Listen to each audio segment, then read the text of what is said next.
manzon Allah sallallahu alaihi wasallam ya ce ku kawata gurin zaman da yin salati a gare ni, domin cewa yin salatin ku a gare ni haske ne a gare ku ranar alkiyama. Don haka yin salatin manzon Allah riba ce ga mai yinsa. Allah ya alƙawarin duk wanda ya salati ga manzon Allah guda 10, Allah zai masa guda 100. Wanda ya wa annabi salati guda 100, Allah zai masa salati guda 1000. Wanda ya wa annabi salati guda 1000, Allah zai masa safiya da gidan aljanna. Allahu akbar.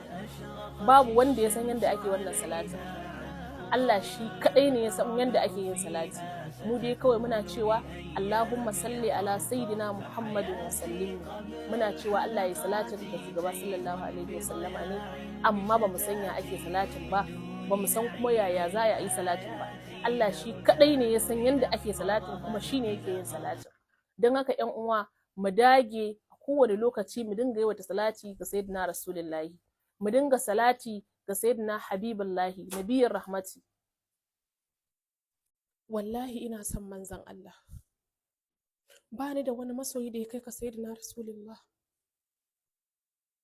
Duk wata soyayya akwai da na sani a cikinta, amma ban da soyayyar manzon Allah. Ranmu da na iyayenmu fansa ne gare ka ya Ahmadullah, ya nabiyyir rahmati.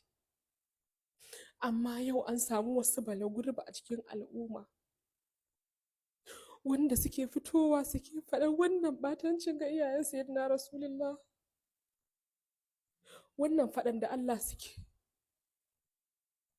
Ya Rasulullah a gafarta mana, ya Rasulullah a gafarta mana. Wannan da Allah suke, da su da iyayensu da dukkan ahalinsu, Ubangiji ka dawwamar da su a cikin jahannama. Annabi kai mana komai, amma a cikin wannan al'ummar a samu wanda yake furta wannan kalami ga iyayen sayyidina Rasulullahi. Karuwa ta ba wa kare ruwa, Allah ya mata gafara, amma sai iyayen wanda Ubangiji ya aiko shi domin rahama gare mu, shi suke jefa wai da wannan mummunan kalmar. Allah ka yafe mana, Allah ka yafe mana.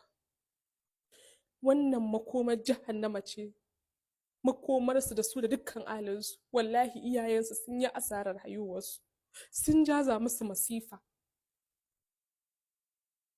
Kuma mun ji daɗi, mun yi godiya da Allah da sarkin musulmi ya umarni ga duk wanda ya kuma kuskuren yin wannan abin rushe masallacinsa. Wannan hukuncin ya yi daidai, kuma muna goyon baya, muna goyon baya. Manzon Allah sallallahu alaihi wasallam ya ce gaba ɗaya al'ummata za su shiga aljanna sai wanda yake. Sai aka ce waye zai kiya manzon Allah? Sai ya ce duk wanda ya saba min, ya ƙi bin umarni na, haƙiƙa ya ƙi. Sallallahu alaihi wasallam. ‘Yan uwa ku sani, duk wanda manzon Allah ya ce ya yi ya ƙi, to ya ɗauko wa kansa hanyar shiga wutar jahannama, wa iyazu billahi, Allah kai mana tsari. Don haka ‘yan uwa mu tsaya akan tafarki da koyarwar Annabi Muhammad sallallahu alaihi wasallam. Duk ƙanƙantar abu idan aka ce manzon Allah ya ce kada a yi, to ka guje shi. Kar ka yadda wani ya zo ya maka kwaskwarima, ko ya gyara maka, ko ya ce ka yi haka, ko ya ce ka yi haka. In dai ba akan da'ar Allah da manzon Allah bane, kada ka yi. Mu yi ƙoƙari abinda annabi ya shi za mu lura da shi, ma'aikata wanda bai yi ba a barwa shaidanu. In ji Malam Kabar, Allah ya ƙara masa karamar lahira. Duk abinda annabi ya yi shi za mu lura da shi, ma'aikata mu yi shi, mu mai da hankali akan koyarwa ta manzon Allah. Duk abinda ya ce kada mu yi, to mu bawa shaidan, kar mu yi shi ko da gwaji, kar mu yadda wani ya mana kwaskwarima ya ce mu yi haka mu yi haka, kar mu yi. In annabi ya ce kar a yi, to kawai a bar shi, saboda mu batanmu mu zauna a tafarki da koyarwar manzon Allah, saboda annabi shi kadai ne mafita, shi kadai ne sutura, shi kadai ne gatanmu, shi kadai ne mai taimakonmu, shi kadai ne farin jakada, shi ne wanda Allah ya aiko shi domin rahama a gare mu. Don haka duk abin da manzon Allah ya zo da shi, shi ya kamata mu yi, mu karfafa, mu mai da hankali akan duk kokarinmu akan biyayya ga manzon Allah ne. Duk abin da yake ba da'a ba akan manzon Allah, to mu haƙura da shi. A'udhu billahi minash shaitanir rajim. Bismillahir rahmanir rahim. Wassalatu wassalamu ala ashrafil anbiya'i wal mursalin, sayyidina wa nabiyyina Maulana Muhammad. alfu alfi salatun wa alfu alfi salamin alayka wa ala ashabika ya akramal khalqi inda Allah. Jama'a assalamu alaikum wa rahmatullahi, ne muku sallama irin ta addinin musulunci, sannan ina ƙara miƙu saƙon godiya ta a gare ku bisa yanda ba ku gajiya da turo min saƙon addu'o'i da fatan alkhairi. Sannan zan yi amfani da wannan dama in ba waɗanda suke turo min da saƙonni haƙuri rashin ba su amsa akan lokaci. Abubuwan ne suke yi min yawa, amma ina duba saƙonninku kuma ina bi a sannu a hankali, kowa zan ba shi amsa kuma zan masa abin da yake so da yardar Allah. Sannan ina ƙara miƙo mana saƙon jaje akan wannan hali da al'umma muke ciki na ƙunci da tsadar rayuwa. Allah Ubangiji ya kawo mana ɗauki, ya kawo mana sassauci, ya kawo mana afuwa, domin babu wanda zai fita da mu daga wannan halin sai Ubangiji. Shi yake jarraba mu kuma yana kallon mu, kuma insha Allah in muka miƙa al'amarin mu zuwa gare shi, ko muka gyara zukatanmu, muka gyara sallan mu, kowa ya duba abin da yake na zunubi a karan kansa ya gyara, mu tuba ga Allah, to insha Allah Allah zai karɓi tuban mu kuma zai dube mu. Allah ya kawo mana afuwa da sassauci saboda martaba da isa da taƙama da matsayi na Annabi Muhammad sallallahu alaihi wasallam. Allah ya dube mu ya kawo mana sauƙi da sassauci saboda biyayya sayyidina Rasulullahi sallallahu alaihi wasallam. Wannan addu'a dafa'i ce, kariya ce, jalabi ce ga dukkan iyayen da suke wa 'ya'yansu. Allah zai kare yaro, ya tarbiyyantar da shi, ya shiryar da shi ga dukkan abin da ake gudu na tsoro da zamani. Allah zai kare kuma zai shirye kuma zai tarbiyyantar. Zaka ce rabbana hablana min azwajina wa zurriyatina qurrata ayunin waj'alna lil muttaqina imama. In dai mahaifiya tana karanta wa ƴarta, mahaifi yana karanta wa ɗansa, Allah zai shirye su, ya tarbiyyantar da su daga dukkan wani abu da ake tsoro na zamani. Wannan addu'a dafa'i ce kuma jalabi ce kuma kariya ce a farmar sayyidina Rasulullahi sallallahu alaihi wasallam. Manzon Allah sallallahu alaihi wasallam ya ce gaba ɗaya al'ummata za su shiga aljanna sai wanda yake. Sai aka ce waye zai kiya manzon Allah? Sai ya ce duk wanda ya saba min, ya ƙi bin umarni na, haƙiƙa ya ƙi, sallallahu alaihi wasallam. ‘Yan uwa ku sani, duk wanda manzon Allah ya ce ya yi, ya ƙi, to ya ɗauko wa kansa hanyar shiga wutar jahannama, wa iyazu billahi, Allah ke mana tsari. Don haka ‘yan uwa mu tsaya akan tafarki da koyarwar Annabi Muhammad sallallahu alaihi wasallam. Duk ƙanƙantar abu idan aka ce manzon Allah ya ce kada a yi, to ka guje shi. Kar ka yadda wani ya zo ya maka kwaskwarima, ko ya gyara maka, ko ya ce ka yi haka, ko ya ce ka yi haka.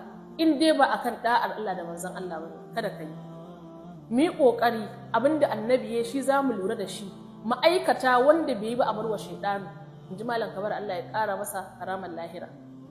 Duk abinda annabi ya yi shi za mu lura da shi, ma'aikata mu yi shi, mu mai da hankali akan koyarwa ta manzon Allah. Duk abinda ya ce kada mu yi, to mu barwa shaidan, kar mu yi shi ko da gwaji, kar mu yadda wani ya mana kwaskwarima ya ce mu yi haka kar mu yi. In annabi ya ce kar a yi, to kawai a bar shi, saboda mu batanmu mu zauna a tafarki da koyarwar manzon Allah, saboda annabi shi kadai ne mafita, shi kadai ne sutura, shi kadai ne gatanmu, shi kadai ne mai taimakonmu, shi kadai ne farin jakada, shine wanda Allah ya aiko shi domin rahama a gare mu. Don haka duk abin da manzon Allah ya zo da shi ya kamata mu yi, mu karfafa, mu mai da hankali akan duk kokarinmu akan biyayya ga manzon Allah ne. Duk abin da yake ba da'a ba akan manzon Allah, to mu haƙura da shi. Allah subhanahu wata'ala yana cewa waye zai bawa Allah rance, ni kuma in ninka masa ninkin ba ninkin a ranar alkiyama. Man zallazi yuqridu Allah qardan hasana. To ya za a ka bawa Allah rance bayan Ubangiji ya wadata da komai, shine mai kowa, shine mai komai. Yanda zaka bawa Allah rance, zaka taimaki ɗan uwanka musulmi wanda Allah bai bashi ba. Wani ba shi da lafiya ne, wani ya kwana bai ci abinci ba ne, wani yana so ya nemi ilimi ne ba shi da yanda zai yi. Duk wannan taimako ne wanda za ka yi saboda Allah da ikilasi, ba don riyau, ba don wani ya ganka ba, ka yi ne saboda Allah, to baka yi a banza ba. Allah yana karɓa kuma yana farin ciki, kuma Allah zai maka ninkin ba ninkin, waye san ninkin irin abin da Allah zai bayar. Adadi ne wanda ba wanda ya san shi, ba wanda ya san yanda Allah zai biya ka, amma Allah ya ce zai baka kasiran. Don haka ya kamata ‘yan uwa mu dagi. Idan Allah ya yi maka wani ni'ima, ya baka wani hali, ya baka wani buɗi, to ga dama ta samu inda za ka yi amfani da ita, ka ba wa Allah rance, ma'ana ka taimaki wanda ba shi da shi, ka isar da saƙon zuwa ga wanda shi Allah bai ba shi yanda zai yi ba. Wani yana kwance ne ba shi da lafiya, bai san yanda zai samu magani ba shi da kuɗin siyan magani, kai kuma ka je kai saboda Allah. Wani yana zaune ne a gidansa da iyali ga yara, gidansa yana zuba ruwa yana cinye su, ka je ka samu ka gyara musu, in ka samu labari ka fitar da su daga cikin wannan halin. Baka yi a banza ba, Allah yana sanar da kai, kuma rance ne kai Allah zai mayan maka a lokacin da dukiyarka ba za ta yi maka amfani ba, baka san da me Allah zai baka ba, abu ne za a baka malala gashin dinkiya wanda ba shi da misali ba shi da ƙarshe. Don haka ƴan uwa, duk wanda yake alkhairi yake kyauta yake taimako, ba wai rashin wayo bane ko ba wai rashin sanin yanda zai yi bane ba. Wannan shine wayanka, wannan shine tunaninka, wannan shine dabararka, wannan shine mafitarka. Don haka duk mai tunanin zai yi abu don a zo duniya a faɗa social media ko a je rediyo a faɗa a ce wane yayi kaza, ka sauki wannan daga cikin zuciyarka. Ka tsaya ka yi abin da zai amfane ka, ka gyara lahirarka, ka shiga cikin sahun waɗanda Allah yake cewa waye zai bani rance, ni kuma in ninka masa ninkin ba ninkin ba ninkin ba ninkin a ranar alkiyama.